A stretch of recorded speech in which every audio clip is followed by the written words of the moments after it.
मंडळी, आपणास recipe YouTube चॅनलला आपलं पुन्हा एकदा सर्वांचं खूप खूप स्वागत आहे. आणि काही कारणास्तव 1 ते 1.5 महिना झाले मला रेसिपी टाकता नाही आली. काही होतं इमर्जन्सी कारण, त्यामुळं माफ करा. आणि आपल्याला तुम्ही नाराज झाले असाल तर बिलकुल होऊ नका. तुम्ही नाराज झाले असाल बिलकुल नाराज नका हो, कारण आता मी कंटिन्यू व्हिडिओ टाकणार आहे आणि सगळ्यांनी खूप असा सपोर्ट करा मला. तर आज बघा, आता उन्हाळा लागलेला आहे आणि उन्हाळा लागला आहे त्यामुळं आपल्याला थंड असं काहीतरी खाऊशी वाटतं. सरबत म्हणा किंवा असे थंड पेय म्हणजे आपल्याला असे घेऊ वाटतात. तर आपण त्यामध्ये आज बनवणार आहोत मस्त असं कस्टर्ड. बघा, फ्रूट कस्टर्ड बनवणार आहोत आपण. आणि एकदम साधं सोपं, आणि जे आपल्या घरात सामान अवेलेबल आहे त्यामध्येच आपल्याला बनवायचे. तर आपण झटपट असं, आपली रेसिपी पण आहे झटपट रेसिपी, तर आपण झटपट असं फ्रूट कस्टर्ड बनवूयात. तर चला बघूयात त्याला काय काय साहित्य लागते. तर आपल्याला इथं फ्रूट कस्टर्ड बनवण्यासाठी मी 1 लिटर दूध घेतलं आहे बघा इथे. आणि इकडं फ्रूट काय काय घेतलेत, तर इथं वॉटरमेलन घेतले मी 2 तुकडे घेतलेत. जास्त पण टाकू शकता तुम्ही. 1 ॲपल घेतले. इथे डाळिंब सोलून घेतले, 2 केळीचे तुकडे करून घेतलेत. काजू बदाम आपल्याला लागणार आहे. आणि ही बघा कस्टर्ड पावडर आहे, छान अशी आहे बघा ही. तर ही वापरत जा तुम्ही, म्हणजे मी ॲडव्हर्टायझिंग नाही करत, पण छान होतं याने कस्टर्ड. आणि इथे आपल्याला वाटीत कस्टर्ड मिक्स करण्यासाठी दूध लागणार आहे. तर चला आपण आता दूध तापत ठेवू. तरी ते बघा, आपण दूध उकळायला ठेवलं होतं आपल्या फ्रूट कस्टर्डसाठी. आणि दूध आता उकळलेलं आहे. आपल्याला जरा आटून द्यायचे थोडंसं दूध, पण त्याआधी दूध उकळायला लागले बघा. तर आपण साखर टाकूयात आता. मी इथे बघा 7 चमचे साखर घेतली बघा. आपले पोह्याचा चमचा असतो ते 7 चमचे साखर घेतलेली 1 लिटर दुधासाठी, भरपूर होते. तरी इथे आपण साखर टाकूयात आणि थोडंसं 15 मिनटं त्याला आटवून देऊ. तोपर्यंत आपण आपले कस्टर्ड पावडर आहे ती एका वाटीमध्ये घेऊन मिक्स करून घेऊयात दुधात. इथे कस्टर्ड पावडर घेण्यासाठी मी हा चमचा घेतलेला आहे बघा, आपला पोह्याचा चमचा आहे. आणि ते 2 चमचे आपण कस्टर्ड पावडर घेणार आहोत बघा.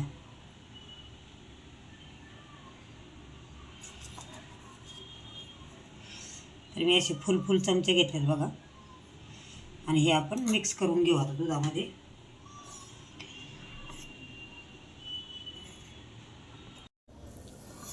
बघा, आपण कस्टर्ड पावडर मस्त अशी मिक्स करून घेतली. आणि आता आपलं दूध उकळलेलं आहे बघा 10 ते 15 मिनटं. आता आपण हे मिक्स केलेले दूध आणि दुधात मिक्स केलेले आहे बघा, तर आपण त्यात टाकून देऊ आता.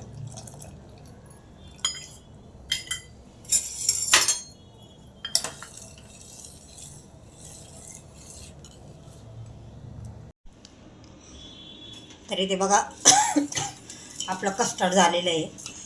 हे पहा, जेवढं पाहिजे आपल्याला हवं आहे तेवढं घट्ट पण झालेलं आहे. अगदी जास्त घट्ट पण नाही करायचं, कारण आपल्याला त्यात फ्रूट टाकायचे आहेत. आणि तुम्हाला जर गरममध्ये फ्रूट टाकून लगेच खायचं असेल तरी खाऊ शकता, पण मला इथे थंड होऊन द्यायचं आहे. त्यामुळं आपण एक 10 ते 15 मिनटं बाहेर ठेवून थोडंसं थंड झाल्यावर फ्रीजमधून थंड करून घेऊ बघा. तोपर्यंत आपण काजू बदाम वगैरे तळून घेऊयात. तरी ते बघा, आपण काजू बदाम भाजून घेण्यासाठी पॅनमध्ये मी थोडंसं बटर टाकले. आणि बटरमध्ये बघा हे काजू बदाम आपण चांगले भाजून घेऊया.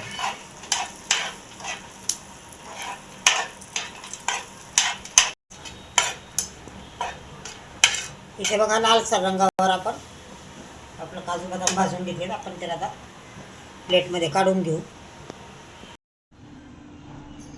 इथे बघा आपलं मस्त असं दूध थंड झालेलं आहे, कारण मी थोडा वेळ बाहेर ठेवून फ्रीजमध्ये पण ठेवलं होतं.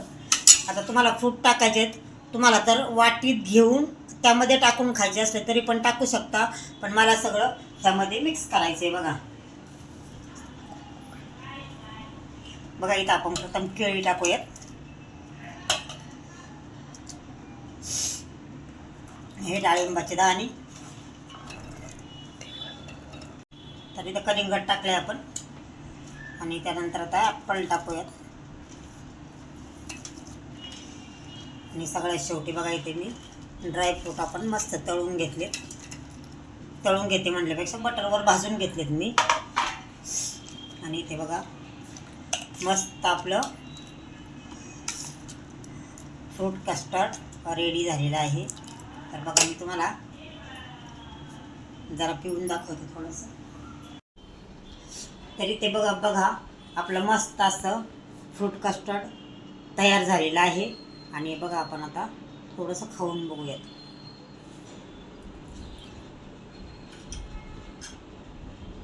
एक नंबर झालं आहे. नक्की तुम्ही ट्राय करा. भारीच झालं आहे. आणि कसं झालं आहे आपल्याला कमेंटमध्ये कळवा.